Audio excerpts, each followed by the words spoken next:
Welcome students. As you know that in our previous class we have discussed about some OOPS concepts. What is OOP? What are the features of OOPS? Where we have discussed about the features and described about them. But in this class we are going to study about what are the advantages, disadvantages of OOPS, as well as what are the applications where the OOPS concept has been implemented. So let us start from what are the advantages of OOPS. Some of the advantages of OOPS are: it improves software development productivity.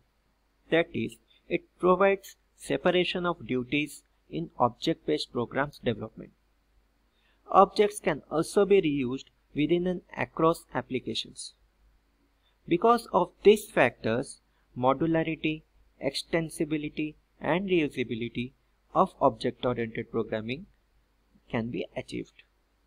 It also improved the software development productivity. It also improved the software maintainability, for which object-oriented software is also easier to maintain.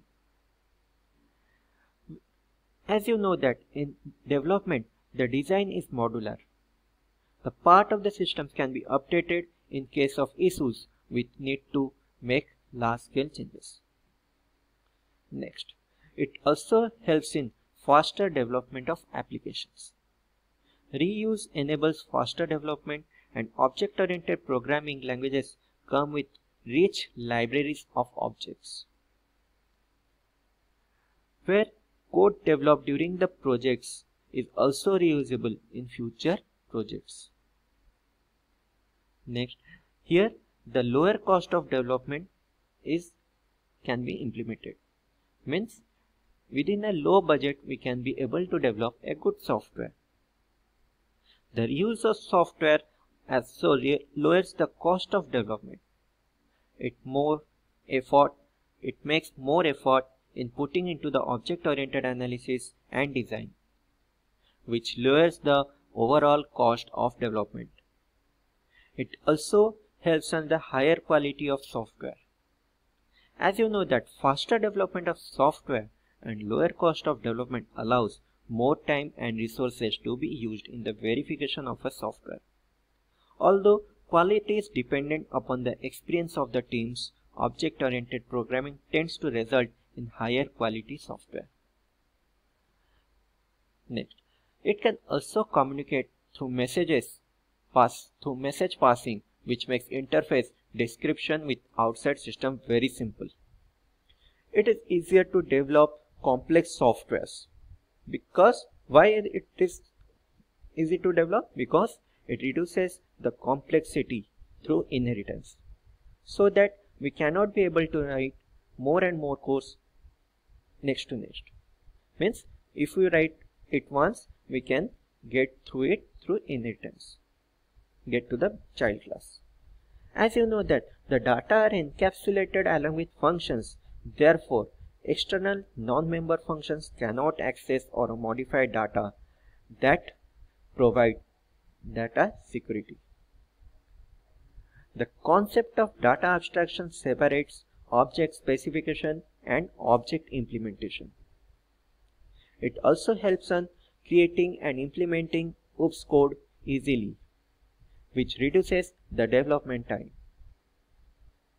Next, we will go for what are the disadvantages of OOPS. As you know that by implementing OOPS concept, the larger program, it makes a program large size, due to which it involves more lines of code than procedural programming. It also slows down the programs. Why? Because the procedure-based programs, as they typically require more instructions to be executed, and it is not suitable for all types of programs. To convert a real-world problem into an object-oriented model is difficult, because it's very difficult to convert procedure-oriented programming to object-oriented programming, or object-oriented programming to procedure-oriented programming. OOPS software development, debugging, and testing tools are not standardized. Polymorphism and dynamic binding also requires processing time due to overload of function calls during runtime. It also implements the steep learning curve. The thought process involved in object-oriented programming may not be natural for some people, but it can take time to get used to it. It is complex to create programs based on interaction of objects. So, some of the key programming techniques such as inheritance and polymorphism can be challenging to comprehend initially. It also, as you know, that the program size also become large because of more lines of code. It also slows the program because of more lines of code that typically require more instructions to be executed. It takes more time. And it's not suitable for all types of problems like logic programming style, procedure-based programming style, non-functional programming style, applying object-oriented programming style, etc. Now we will discuss about what are the applications of OOPS and where it is implemented. It is implemented in computer graphics applications. As you know that you are the students, you are playing games. Have you ever thought about that? No. In that also, OOPS concept is also implemented. It is also implemented in CAD/CAM software, object-oriented database, user interface designs, real-time systems, simulation and modeling, artificial intelligence, and client-server system. What are the things that is done in client-server system? Here, it creates object-oriented client-server internet applications by using three major technologies like client-server technology, object-oriented programming technology, and the internet technology. It also helps to object-oriented databases by storing objects instead of data such as real numbers and integers. The databases try to maintain a direct correspondence between the real world and the database objects in order to let the object retain their identity and integrity.